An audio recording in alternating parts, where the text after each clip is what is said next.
যদি আল্লাহর ইচ্ছায় জনগণের ভালোবাসায় বাংলাদেশ জামাতে ইসলামী থেকে সংসদ সদস্যরা নির্বাচিত হয়ে সরকার গঠন করেন, তাহলে কোনো এমপি, কোনো মন্ত্রী আগামীতে সরকার কিন্তু প্লট গ্রহণ করবে না।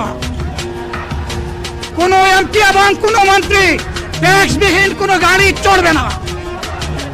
কোনো এমপি এবং কোনো মন্ত্রী তার নিজের হাতে কোনো টাকা চালাচালি করবে না।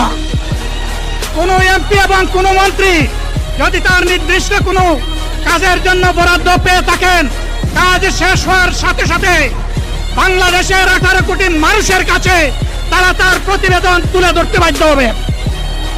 সম্মানিত বন্ধুগণ, চাঁদা আমরা নিব না, দুর্নীতি আমরা করব না।